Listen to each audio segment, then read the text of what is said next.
नमस्कार, प्रादेशिक समाचार के साथ मैं शीला कुमारी। पहले मुख्य समाचार। विभिन्न राज्यों से घर लौटने वाले प्रवासी मजदूरों के लिए सरकार की ओर से रांची रिंग रोड में 2 बसों का परिचालन नियमित रूप से शुरू।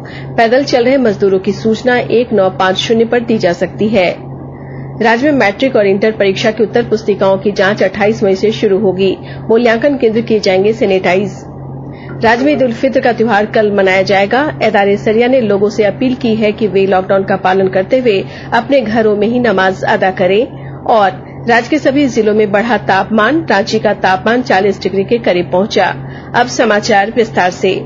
विभिन्न राज्यों से झारखंड आने वाले प्रवासी मजदूरों के लिए राज्य सरकार अलग अलग जगहों पर बसों की व्यवस्था कर रही है। राजधानी रांची के रिंग रोड में 2 बसें नियमित रूप से चलाई जा रही हैं। इधर रांची के उपायुक्त राई महिमापत रे ने कहा है कि जिला प्रशासन ने अब तक 7,000 प्रवासी मजदूरों को घर भेजने का काम किया है।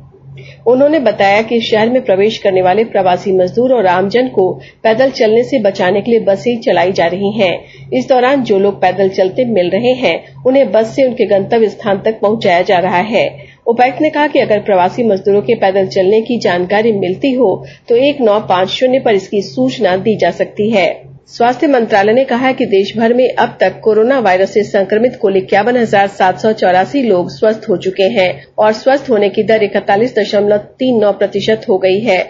पिछले 24 घंटों में 3,250 रोगी ठीक हुए हैं और कोरोना के 6,654 नए मामले भी सामने आए हैं, जिससे देश भर में संक्रमित लोगों की संख्या 1,25,101 हो गई है। स्वास्थ्य मंत्रालय ने कहा है कि देश भर में पिछले 24 घंटों में 137 मौतें भी हुई हैं, जिससे अब तक इस महामारी से मौत के शिकार हुए लोगों की कुल संख्या 3,720 हो गई है।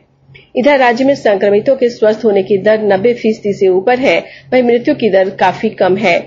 मुख्यमंत्री हेमंत सोरेन ने बताया कि राज्य में कुल संक्रमित मरीजों में से 136 मरीज ठीक हो चुके हैं। भारतीय आयुर्विज्ञान अनुसंधान परिषद ने कहा है कि पिछले 24 घंटे के दौरान कोरोना वायरस के 1,08,623 नमूनों की जांच की गई है। इस प्रकार देश में अब तक 29,43,421 लोगों की जांच की जा चुकी है। परिषद कुछ और सरकारी तथा निजी प्रयोगशालाओं को जांच की स्वीकृति देकर लगातार जांच सुविधाएं बढ़ा रही है। अब तक देश में कुल 607 प्रयोगशालाओं को कोविड-19 जांच की मंजूरी दी जा चुकी है।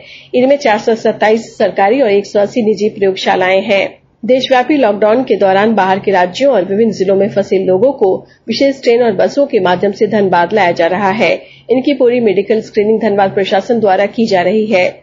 कुछ ऐसे प्रवासी भी हैं जो अपनी निजी व्यवस्था से धनबाद के विभिन्न ग्रामीण क्षेत्रों में आ रहे हैं और जिला प्रशासन से बचकर अपने घरों में रह रहे हैं। इनकी पहचान के लिए जिला प्रशासन द्वारा गांव स्तर पर एक कमेटी बनाकर संबंधित मुखिया के नेतृत्व में इन प्रवासियों की सूचना एकत्रित कर रही है। साथ ही उनकी मेडिकल स्क्रीनिंग और क्वारंटाइन संबंधित पूरी प्रक्रिया भी की जा रही है। सिमडेगा जिले में 4 व्यक्ति कोरोना पॉजिटिव पाए गए हैं। इनमें जलडेगा प्रखंड से एक पुरुष और एक महिला, किरसई प्रखंड से एक महिला और कोलेबिरा से एक पुरुष शामिल हैं। इन चारों की उम्र 22 से लेकर 32 वर्ष के बीच है। इन्हें बाहर से आने के बाद मेडिकल जांच कराते हुए प्रशासन ने क्वारंटाइन सेंटर में रखा था। इन चारों के सैंपल जांच रिपोर्ट प्राप्त होने पर अनुमंडल पदाधिकारी कुंवर सिंह पाहन और सिविल सर्जन पीके सिन्हा द्वारा उन्हें कोविड वार्ड में आइसोलेट किया गया है।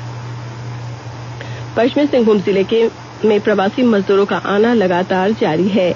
इस बीच जिला प्रशासन ने प्रवासी मजदूरों के लिए उनकी कौशल क्षमता के अनुसार स्थानीय स्तर पर ही रोजगार दिलाकर आत्मनिर्भर बनाने का प्रयास शुरू कर दिया है। उपायुक्त अरवा राजकमल ने कहा कि ज्यादातर मजदूर अब झारखंड छोड़कर जाना नहीं चाहते और जिला प्रशासन उनके स्वनियोजन के लिए बैंक लोन एवं अन्य सभी जरूरी सुविधाएं मुहैया कराने को तत्पर है। बोकारो रेलवे स्टेशन में प्रवासी मजदूर और विद्यार्थियों को लेकर आज 2 ट्रेन पहुंची।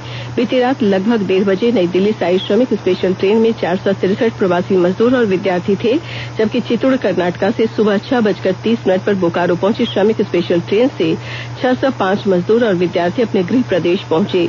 सभी श्रमिक और विद्यार्थियों का स्टेशन परिसर में थर्मल स्क्रीनिंग कराया गया। इसके बाद पानी की बोतल और खाना का पैकेट देकर उनके गृह जिला के लिए रवाना कर दिया गया।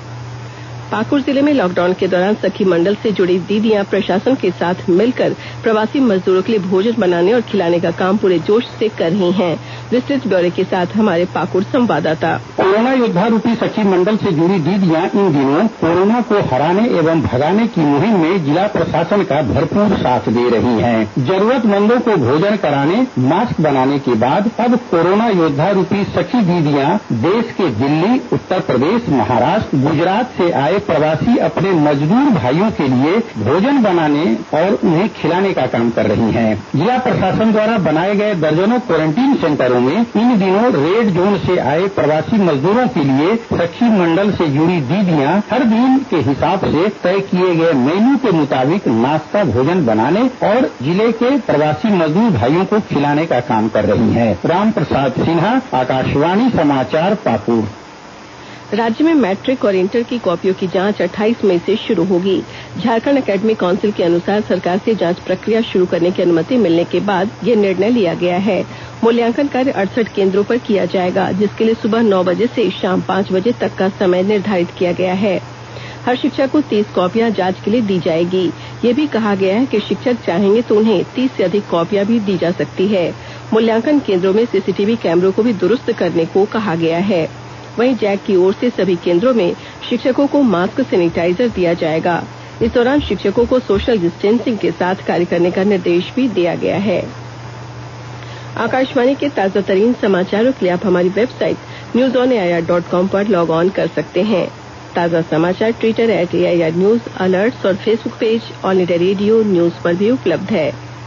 आप प्रादेशिक समाचार एकांश के Twitter account @AIR news Ranchi और Facebook page AIR news Ranchi के अलावा YouTube channel regional news unit Ranchi पर भी हमारे बुलेटिन सुन सकते हैं। प्रादेशिक समाचार आप आकाशवाणी रांची से सुन रहे हैं। देश भर में ईद उल फित्र का त्योहार कल मनाया जाएगा। दिल्ली के जामा मस्जिद के शाही इमाम सैयद अहमद बुखारी ने कहा कि शनिवार को चांद देखे जाने की कोई सूचना नहीं है। रमजान का महीना आज समाप्त होगा। शाही इमाम ने लोगों से नमाज अदा करने के लिए मस्जिदों में नहीं आने की अपील की है। उन्होंने कहा कि कोविड-19 महामारी को देखते हुए लोगों को अपने अपने घर पर ही नमाज पढ़नी चाहिए। अन्य कई उलेमाओं ने भी नमाज घर पर ही पढ़ने की अपील की है। शाही इमाम ने लोगों से एहतियाती उपाय बरतने और सुरक्षित दूरी बनाए रखने के नियमों का पालन करने को कहा। उन्होंने कहा कि लोगों को हाथ मिलाने और गले मिलने से बचना चाहिए और कोरोना वायरस संक्रमण का फैलाव रोकने के लिए सभी सरकारी दिशा निर्देशों का सख्ती से पालन करना चाहिए। इधर रांची में भी इदारा सरिया की हुई बैठक में ऐलान किया गया है कि ईद की नमाज सोमवार को अदा की जाएगी। साथ ही लोगों से अपील की गई है कि वे लॉकडाउन का पालन करते हुए अपने घरों में ही नमाज अदा करें। केंद्रीय रिजर्व पुलिस बल आईजी राजकुमार कल दोपहर बाद जिले के घोर नक्सल प्रभावित कुंदा थाना क्षेत्र स्थित सीआरपीएफ कैंप पहुंचे। इस मौके पर उन्होंने उग्रवादी गतिविधियों के साथ विशेषकर कोरोना वायरस के संक्रमण से बचाव को लेकर सीआरपीएफ द्वारा किए जा रहे प्रयासों की समीक्षा की। उन्होंने बताया कि कोरोना महामारी को लेकर सीआरपीएफ द्वारा सिविल एक्शन प्रोग्राम के तहत क्षेत्र में काम किए जा रहे हैं। उन्होंने कहा कि झारखंड में सीआरपीएफ कैंप और बैरक में रह रहे जवानों को अपनी सुरक्षा के लिए एहतियात बरतने के उपाय बताने के साथ उन्हें आयुष मंत्रालय द्वारा जारी दिशा निर्देशों के अनुसार जवानों के खान पान में बदलाव किया जा रहा है। इम्यूनिटी बढ़ाने के लिए हल्दी, दूध, काढ़ा व च्यवनप्राश इत्यादि के इस्तेमाल पर जोर दिया गया है। उन्होंने जवानों को सोशल डिस्टेंसिंग, मास्क, सैनिटाइजर आदि के प्रयोग के साथ साथ बाकी लोगों से भी सरकार व जिला प्रशासन द्वारा जारी नियमों को कड़ाई से पालन करने की बात कही। स्वास्थ्य और परिवार कल्याण मंत्रालय ने लोगों को सलाह दी है कि वे नोवल कोरोना वायरस से अपने को सुरक्षित रखने के लिए सभी बुनियादी एहतियाती उपायों का पालन करें और सामाजिक दूरी बनाए रखें। एक रिपोर्ट। सरकार ने कहा है कि आवश्यक वस्तुओं की पर्याप्त आपूर्ति जारी है और लोगों को चिंता करने की कोई जरूरत नहीं है। लोगों को सलाह दी जाती है कि वे आवश्यक वस्तुओं और चिकित्सा सामानों की खरीदारी करते समय धैर्य रखें और शांत रहें। आवश्यक वस्तुओं को खरीदने के लिए बार बार बाहर निकलने से बचें। साथ ही लोगों से हाथ मिलाने और गले लगने से भी बचना चाहिए। बाजार, मेडिकल स्टोर और अस्पतालों में लोग कम से कम 1 मीटर की दूरी बनाए रखें। घर पर गैर जरूरी सामाजिक समारोह से बचा जाना चाहिए और घर पर मेहमानों को नहीं बुलाना चाहिए। लोगों को अपनी आंख, नाक और मुंह छूने से बचना चाहिए और लगातार हाथ साफ करते रहना चाहिए। हाथ को दोनों तरफ से कम 20 सेकंड तक रगड़कर धोना चाहिए। यदि कोई व्यक्ति खांसी या बुखार से पीड़ित है तो वह दूसरों के संपर्क में आने से बचे और डॉक्टर से तुरंत परामर्श ले। स्वास्थ्य मंत्रालय ने कोरोना वायरस के बारे में जानकारी के लिए एक टोल फ्री नंबर 1075 जारी किया है।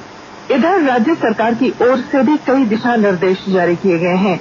इस सिलसिले में सरकार ने हेल्पलाइन नंबर 181 जारी किया है। सरकार ने कहा है कि कोरोना वायरस से संदिग्ध तौर पर संक्रमित कोई व्यक्ति पाया जाता है तो इसकी सूचना 0651 जो रांची का कोड है और टेलीफोन नंबर 2261-000 तथा 2261-002 के अलावा फैक्स नंबर 2261-856 और मोबाइल नंबर 9955837428 पर दी जा सकती है। आकाशवाणी रांची भी आपसे अपील करता है कि कोविड-19 के संक्रमण से बचने और अन्य लोगों को सुरक्षित रखने के लिए कृपया घर पर ही रहें और सरकारी दिशा निर्देशों का पालन करें। आकाशवाणी का समाचार सेवा प्रभाग आज फोन इन कार्यक्रम में कोविड-19 पर विशेष परिचर्चा प्रसारित करेगा। अखिल भारतीय आयुर्विज्ञान संस्थान एम्स के निदेशक डॉक्टर रणदीप गुलेरिया परिचर्चा में भाग लेंगे। कार्यक्रम रात 9:25 से एफएम गोल्ड और अतिरिक्त मीटरों पर सुना जा सकता है। श्रोता स्टूडियो में सीधे फोन कर विशेषज्ञ से सवाल पूछ सकते हैं। नंबर है 011-233-14444। हमारा टोल फ्री नंबर है 1800-115767। ये कार्यक्रम हमारी वेबसाइट newsonair.com पर और हमारे YouTube channel news on AIR official पर भी उपलब्ध रहेगा। Mobile app news on AIR से भी अपडेट लिए जा सकते हैं। दुमका जिले में लॉकडाउन में मिली छूट के बाद मजदूरों के लिए रोजगार सृजन का काम शुरू हो गया है। जिले में पहले से हजारों मजदूर हैं। वहीं लॉकडाउन के बाद करीब 6000 प्रवासी मजदूर भी देश के विभिन्न शहरों से दुमका जिले में अपने घर लौटे हैं। इन सभी को सरकारी योजनाओं के तहत रोजगार मुहैया कराया जा रहा है। जिला दुमका थाना टोंगरा ब्लॉक পড়ছে যে তোমার মুসল্লাইয়া তোর কি নাম? আমার নাম মিঠুন। এই লকডাউনে কাজ দিয়েছে আমাদেরকে তো আমরা কাজ করছি। অবশ্য কি গ্রামে ভালো থাকি। तो मेरा ग्राम टोंगरा थाना टोंगरा जिला दुमका पोस्ट ऑफिस वृंदावन। इस लॉकडाउन के लिए हम लोग को काम मिला है कि लॉकडाउन के चलते में काम तो नहीं हो रहा था। ये काम मिला हम लोग का जल्दी करके जैसे पेमेंट भी मिल जाए हम लोग को। राजधानी रांची सहित आसपास के क्षेत्रों में तापमान बढ़ गया है। रांची का तापमान 40 डिग्री के करीब पहुंच गया है।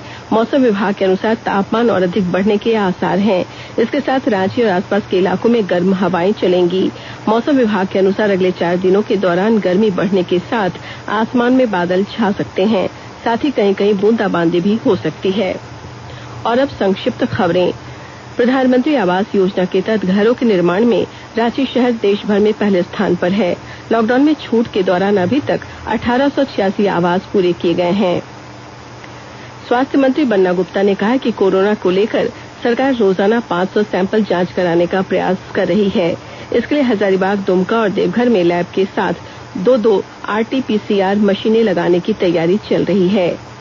कोविड-19 महामारी में लोगों की सहायता के लिए झालसा की ओर से आज 3 महत्वाकांक्षी प्रोजेक्ट की शुरुआत की जा रही है। अंत में मुख्य समाचार एक बार फिर। विभिन्न राज्यों से घर लौटने वाले प्रवासी मजदूरों के लिए सरकार की ओर से रांची रिंग रोड में 2 बसों का परिचालन नियमित रूप से शुरू। पैदल चल रहे मजदूरों की सूचना 1950 पर दी जा सकती है। राज्य में मैट्रिक और इंटर परीक्षा की उत्तर पुस्तिकाओं की जांच 28 मई से शुरू हो गई। मूल्यांकन केंद्र किए जाएंगे सैनिटाइज। राज्य ईद उल फित्र का त्योहार कल मनाया जाएगा। इदारे सरिया ने लोगों से अपील की है कि वे लॉकडाउन का पालन करते हुए अपने घरों में ही नमाज अदा करें। और राज्य के सभी जिलों में बढ़ा तापमान। रांची का तापमान 40 डिग्री के करीब पहुंचा। इसके साथ ही आकाशवाणी रांची से प्रादेशिक समाचार का ये बुलेटिन समाप्त हुआ। नमस्कार।